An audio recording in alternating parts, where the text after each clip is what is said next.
Are you struggling to conceive? You have options, and at Piedmont Reproductive Endocrinology Group, we'll make sure you have the guidance and support you need. PREG is known for individualized fertility care that's unique to every patient. We take the time to provide a reassuring and empowering experience because we believe that you deserve nothing less. Let us help you on your journey to parenthood. Visit us at pregonline.com to learn more. Get the guidance and support you need at Piedmont Reproductive Endocrinology Group. Did you miss your deadline to renew your Medicaid coverage? You can still send your completed annual review form to Healthy Connections Medicaid. You may be assigned to another health plan, but you can ask to come back to First Choice within 60 days of renewed Medicaid eligibility. It's your family. It's your choice. First Choice is the right choice. Renew and choose us. Visit selecthealthofsc.com/renew to learn more.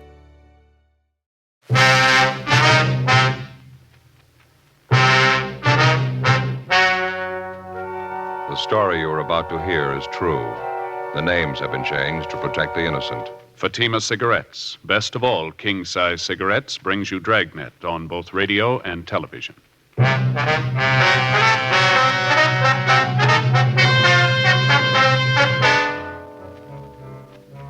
You're a detective sergeant. You're assigned to homicide detail. You get a call from the receiving hospital in your city. A dead body has been left in the hospital elevator. There's no lead to the identity of the corpse. There's no apparent cause of death. Your job, investigate.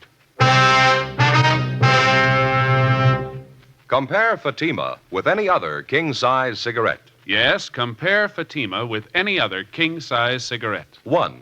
Fatima's length filters the smoke 85 millimeters for your protection. 2. Fatima's length cools the smoke for your protection. 3. Fatima's length gives you those extra puffs, 21% longer than standard cigarette size. Fatima gives you more for your money. And in king-size Fatima, you get an extra mild and soothing smoke, plus the added protection of Fatima quality. Buy Fatima in the bright, sunny yellow pack. Best of all, king-size cigarettes.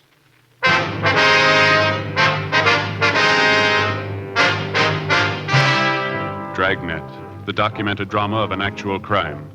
For the next 30 minutes, in cooperation with the Los Angeles Police Department, you will travel step by step on the side of the law through an actual case transcribed from official police files. From beginning to end, from crime to punishment, Dragnet is the story of your police force in action. It was Wednesday, November 9th. It was foggy in Los Angeles. We were working the night watch out of homicide detail. My partner's Bill Lockwood. The boss is Captain Lorman. My name's Friday. It was 11:28 p.m. when we got to the 3rd floor at Georgia Street Receiving Hospital, Dr. Terrell's office. Friday, glad to see you. Been waiting for you. We made it as soon as we could, Doctor. I'd like to have you meet my new partner, Bill Lockwood. Dr. Terrell, Bill. How are you? I think I've seen you around, Lockwood. Yes, sir. How are you? I understand you got a problem, Doc. What's the story? Odd one. Happened a few minutes after 11. You want to sit down a minute? I'll fill you in before we go back and take a look at the body. Thank you very much. I understand it's a woman, that right? Yeah, Grace Morgan. She's a night nurse on duty. She told me she was sitting at the desk checking over some patients' cards. It was about 5-10 minutes after 11 when she heard the elevator come up. Mm-hmm. She heard the elevator stop and the doors open.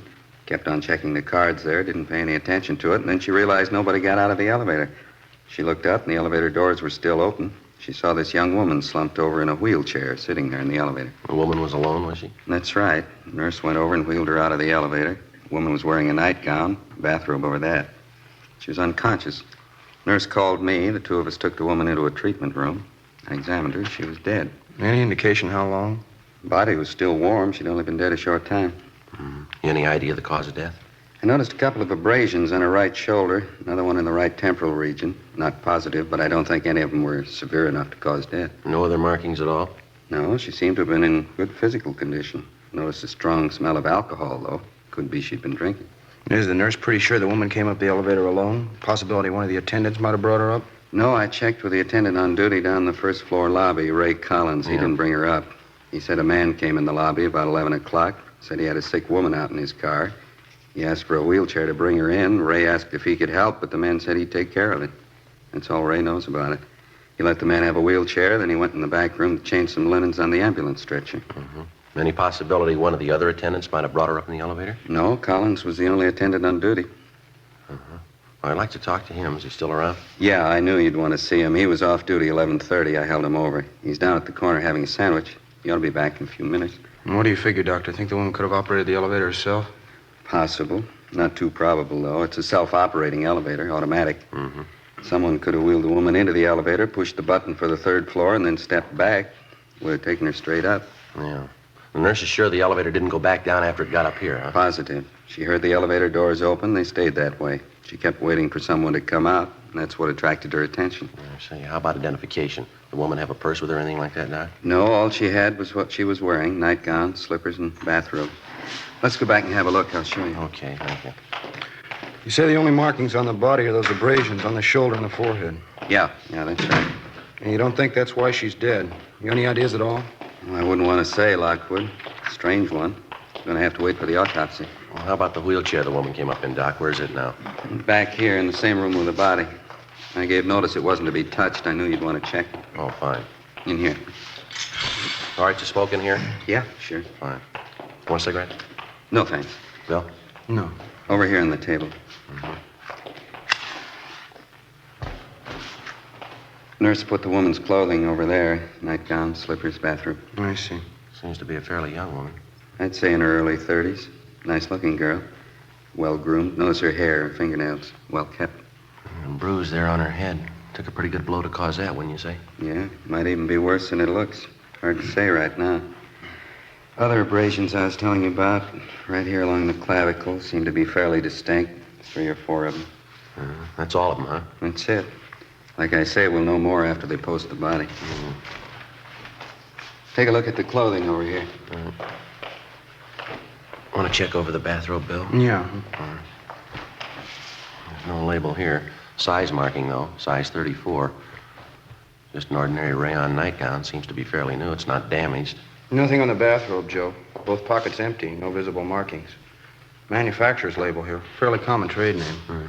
Laundry marks? No, none showing. We can have the crime lab check them over. How about the slippers? No, it's the same. Nothing. You fellas want me to notify the coroner? No, we'll get it, Doc. We have to call in for the crime lab crew anyway. It looks like a rough one. We don't even know what we've got. I can't figure it. If somebody murdered the woman, why'd they bring her here to die? Yeah. If she was sick or hurt and they were worried enough about it to bring her here, why'd they want to get rid of her? Leave her alone in an elevator.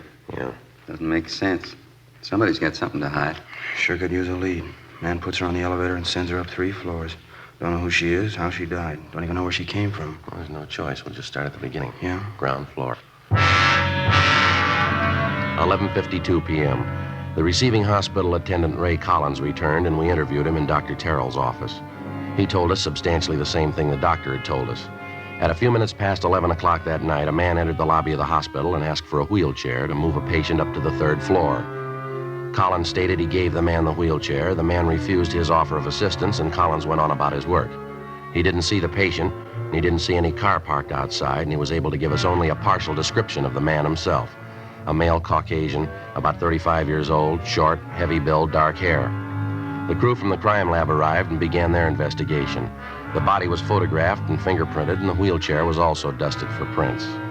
The clothing was packed up to be taken downtown for further examination.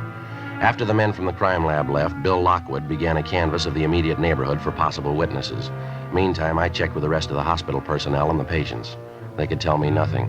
12:30 a.m., I met Bill back at Dr. Terrell's office. How'd you do, Joe? Any luck? When I talked to the nurses and some of the other attendants, they couldn't help any. Checked with the dispatcher on incoming and outgoing ambulances. Nothing there. What about you? No good. Most of the business places around here are locked up. Talked to the newsboy down at the corner. He was about the only one on the street. He didn't see anything. Sure going slow, isn't it? Might give Bergman a call, see if he's got the woman's prints classified yet. How about the coroner? Show up yet? Yeah, I think he's in there now. Yes, ma'am. Give me station 2557. Yeah, that's right. Latent prints. Hi, let me talk to Bergman, please. Right. Yeah, Dean, Joe Friday. No, we're still over at the hospital. You do any good on those prints? Uh-huh. Yeah, that's what we figured. How about her prints? Okay, Dean, thanks. Yeah, right. Well, we're still batting 1,000. What do you say? They make her prints? Nothing in records on her. Dean's going to send along a set to Washington, see if they got anything. How about the wheelchair? Any prints there? Well, the nurses and Doc Terrell's, that's all. We figured on that, didn't we? Lousy luck. Sure is. I checked with missing persons while you were out. There's nothing there either. Well, that about finishes up here, huh? Yeah, we better get back to the office. Joe? Yeah, I Don. think I got something for you here. Yeah? Nurse at the switchboard got a call a minute ago. Man's voice wanted to know the condition of Carla Cheswick. Mm-hmm. Nurse checked the list of patients, didn't find anyone by that name. The man insisted she's here. The nurse asked him what time the woman was admitted to the hospital. He told her 11 o'clock tonight. Yeah. The man said, I know she's there. I brought her myself.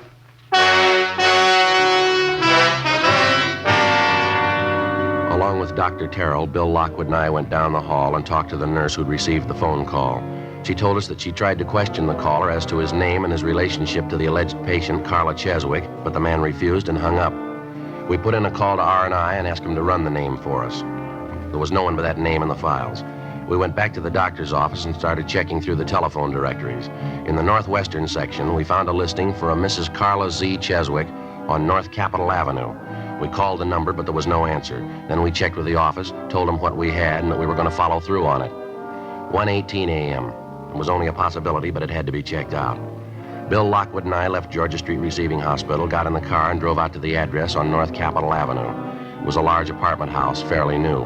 The name on the mailbox for apartment 18 was Mrs. Carla Cheswick. We rang, but there was no answer. We finally had to get the manager out of bed, Mrs. Herbert. We identified ourselves and explained the reason for our visit.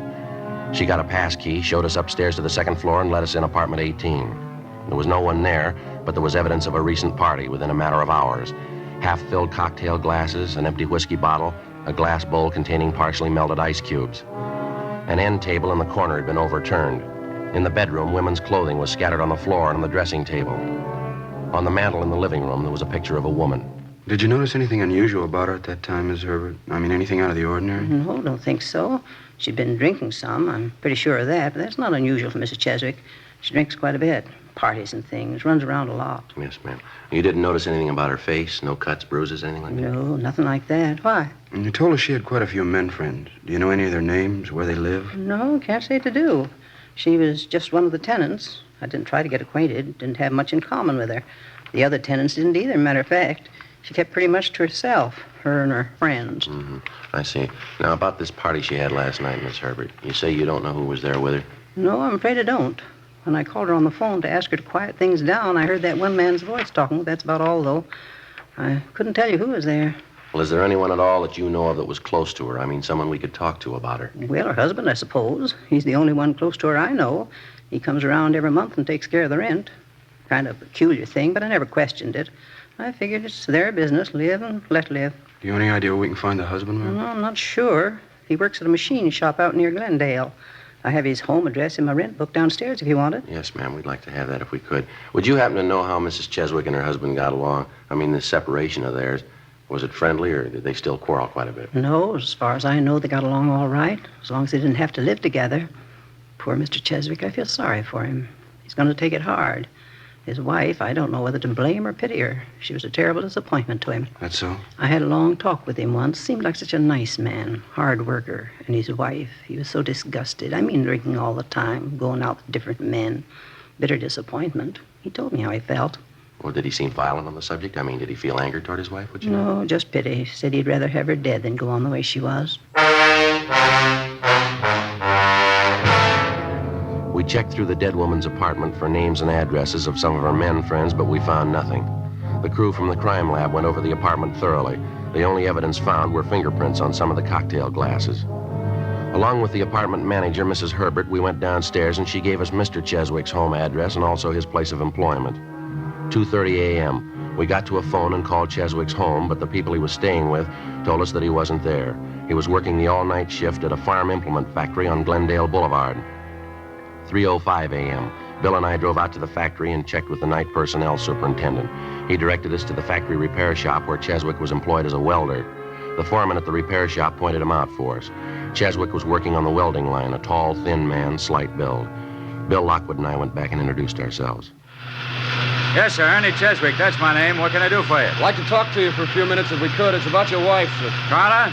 What's the matter? Is she in trouble again? Well, it might be better if we could step outside and talk. It won't take very long. All right, I got to finish up this little job here, if you don't mind waiting. A couple of pieces of tubing. It won't take a minute. Sure, you go right ahead. You might stand back a couple of steps. This thing pops a little. Okay, thanks.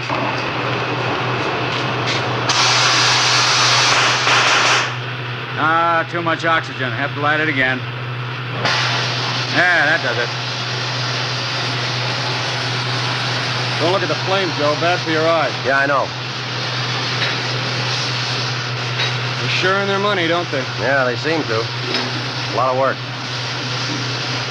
Finish in a second here. Okay, that's got it. Now, what's this about my wife, Sergeant? What's the matter? We understand you're separated from her, Mr. Cheswick. Yeah, that's right. About a year ago now. I finally gave it up as a bad job. Wasn't anything I could do for her. Nothing anybody could do for her. Hopeless. Well, when's the last time you saw her? First of the month, went by to pay her rent. Dropped in to say hello, that's all. I stay away as much as I can. No good bum, that's about all you can say about her. Shame to admit I was even married to her. Why do you ask, anyway? Your wife's dead, Mr. Cheswick. Huh? Yes, sir. She died late last night. Found her at Georgia Street Receiving Hospital. Oh. Guess I've been expecting something like that. I can't feel sorry. Probably the best thing for her. How'd it happen? Well, we're not sure. I wonder if we could step outside. Sure be a lot easier to talk, wouldn't it? Yeah, all right. Fine. Over here, we can duck out the back way. Okay.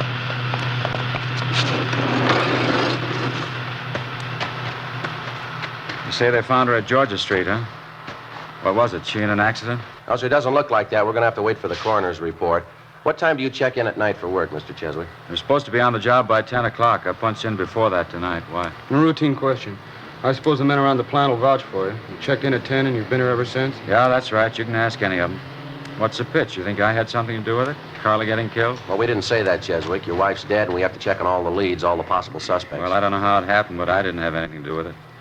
She wasn't why I lived 9 years with her. Lousiest 9 years of my life. Booze, parties, going out all the time.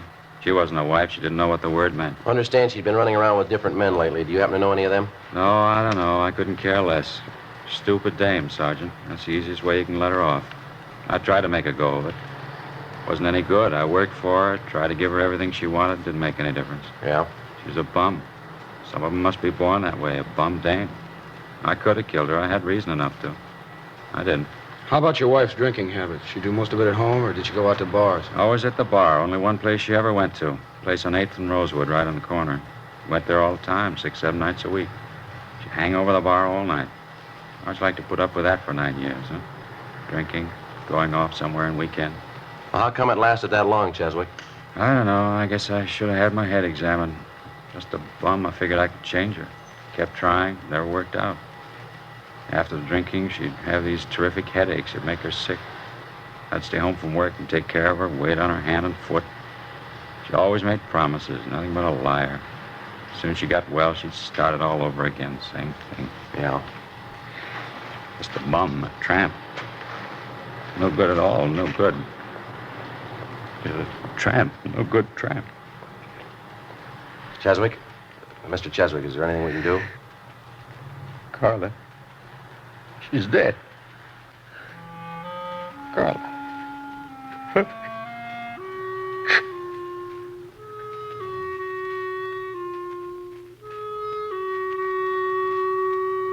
When the dead woman's husband, Ernest Cheswick, recovered, we continued questioning him, but we got nowhere. Before we left the plant, we checked his time card, talked to the machine shop foreman and some of the men Cheswick worked with. We got the same story all along the line. Cheswick had showed up for work at 9:46 p.m. the night before and had not left the plant since that time. 4:35 a.m. Bill and I got in the car, drove back to the office, and typed up a 15.7 report for Captain Lorman. 8:30 a.m., over in the county morgue, the body of Mrs. Cheswick was being posted. A few minutes past 10 a.m., Bill Lockwood and I drove out to a bar on the corner of 8th and Rosewood, the same bar where Ernest Cheswick told us his wife did most of her drinking. It was a typical neighborhood cocktail lounge in the early morning. 2 customers sipping beer at the far end of the bar. The manager busy washing glasses and bringing in supplies. We called him over and identified ourselves. Popular girl. Married old Ernie Cheswick. They're separated now. Yeah, would you know if she was in here last night? That's right, she was. Hardly misses night. Why? Would you happen to know about what time she left last night? 8:30, about that. You might ask that fellow there down at the end of the bar. He'd know better than me. Well, how's that? He left with her.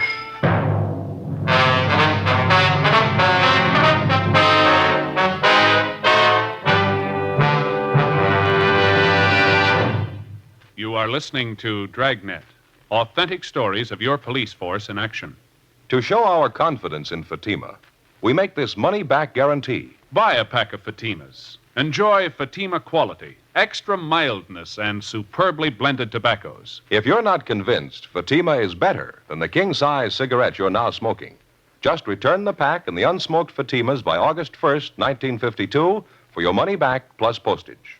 Fatima, Box 37, New York 1. Prove Fatima quality yourself. Compare Fatima with any other king-size cigarette. 1. Fatima's length filters the smoke 85 millimeters for your protection. 2. Fatima's length cools the smoke for your protection. 3. Fatima's length gives you those extra puffs, 21% longer than standard cigarette size. Fatima gives you more for your money. And in Fatima, you get an extra mild and soothing smoke, plus the added protection of Fatima quality. Ask your dealer for Fatima in the bright sunny yellow pack. Best of all, king-size cigarettes.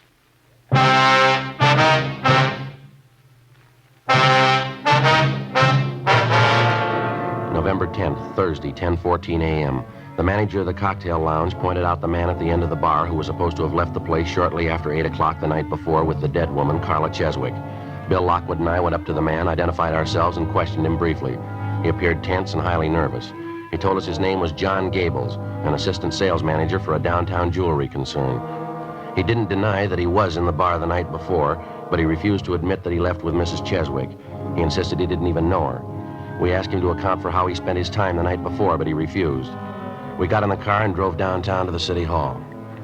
While Bill took the suspect to the interrogation room, I stopped by the R&I counter and had to make a run on Gables. He had no previous criminal record. I called the morgue, but there was no report on the autopsy yet. 10:52 a.m. I signed in at the office, briefed Captain Lorman on the developments, and then I headed down the hall for the interrogation room.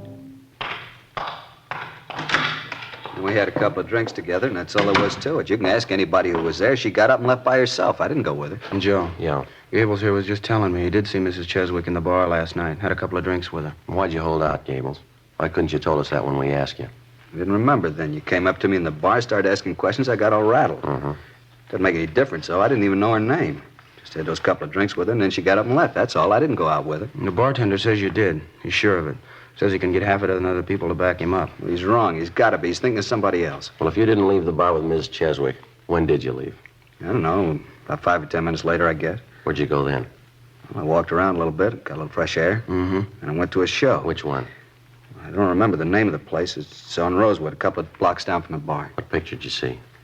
I'm not sure. I had a couple of drinks. You went to the movies? You don't even know what you saw? Well, I told you I had a couple of drinks. I was feeling pretty good. I just don't remember, that's all. Not much of an alibi, Gables. What are you talking about? I don't need an alibi. A woman's dead, mister.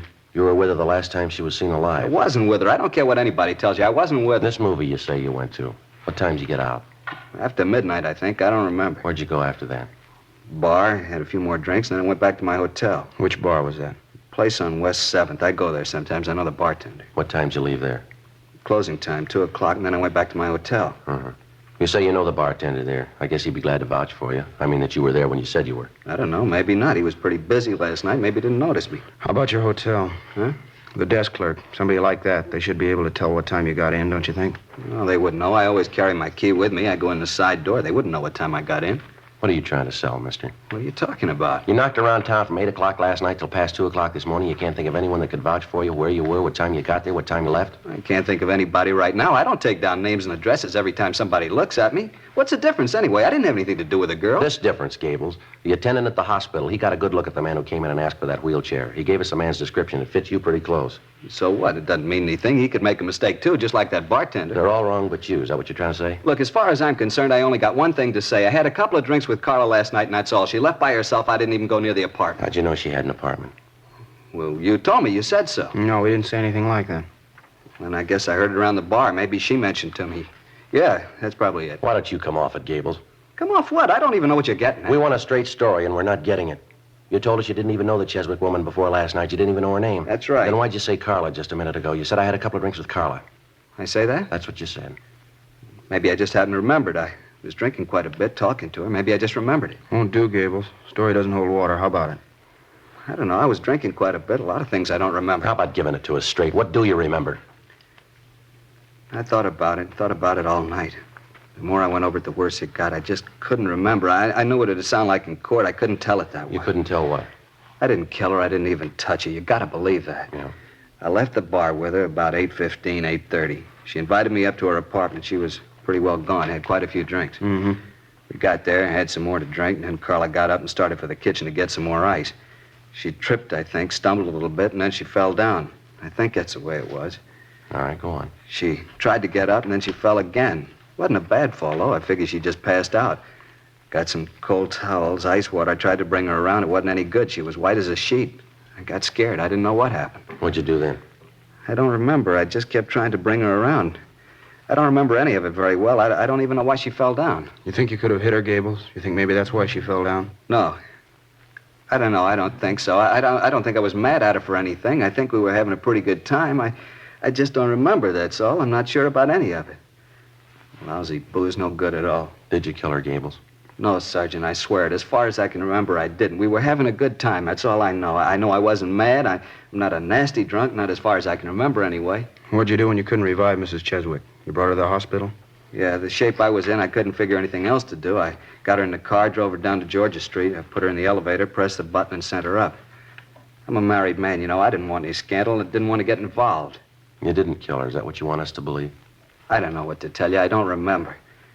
If I killed her, I think I'd know it. I'm sure I would. I just don't remember. I'll get it. Okay. Interrogation room, Friday talking. Yeah, Arthur. That's so. Just a second.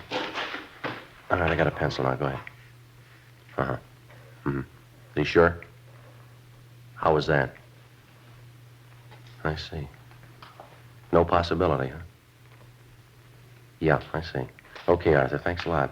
Yeah, sure, we'll pick it up later. Right, bye. Yeah, Jim? Coroner's report just finished the autopsy. It's all right, Gables. Huh? It's all right, it's all cleared up. What do you mean? Well, you're free to go if you like. We're not going to hold you. What's the pitch, Joe? Coroner's report. Primary cause of death was a massive cerebral hemorrhage into the ventricle. Could have been a blow on the head, couldn't it? You figure that could have done it? No. Secondary cause was a brain tumor, a big one. Coroner says she's had it for years. Must have caused her a lot of pain. Probably would have accounted for the drinking. And the tumor brought on the hemorrhage. That's what's killed her. That's it. Coroner says erosion of the blood vessel by brain tumor. Probably grew, caused pressure on a blood vessel, finally gave way, caused a hemorrhage, and that killed her. And she just died. I didn't have anything to do with it. She died and I didn't kill her. Yes, sir, that's right. You're free to go if you want. Thank God. You know, officers, I'll tell you the truth. I didn't know the answer. I didn't know if I killed her or not. I really didn't. Drinking so much, came to, and there she was dead. I didn't know what happened. I really didn't. I didn't know the answer. Well, you're one up on us, Gables. Huh? We thought we did.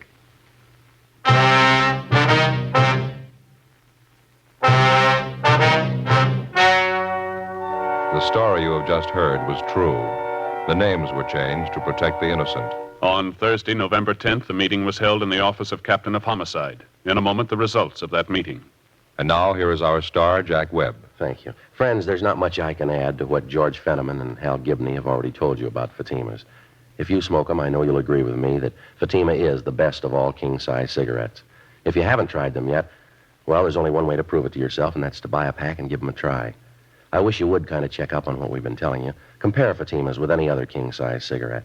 You'll like Fatima's better flavor and aroma, its extra mild and soothing smoke. In Fatima, the difference is quality. Buy a pack tomorrow. Fatima.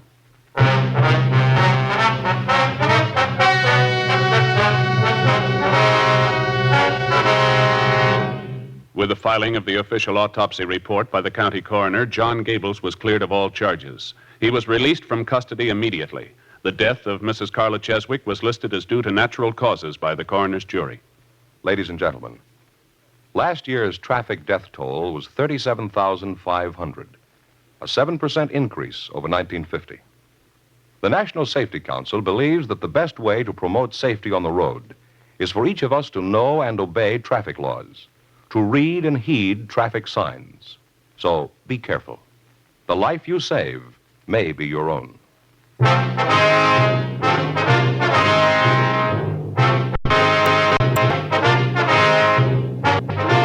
have just heard Dragnet, a series of authentic cases from official files. Technical advice comes from the Office of Police, WADUH, Los Angeles Police Department. Technical advice by Captain Jack Donahoe, Sergeant Martin Wynn, Sergeant Fanny Spray. Heard tonight, Juan Milton, Earl Nerve, Victor, and Brennan Delana. Script by Jizer. Music by Shoot, Hal Gill speaking.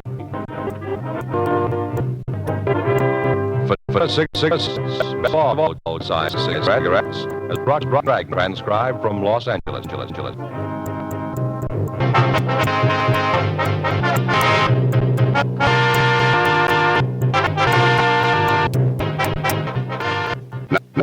It's first spy on me.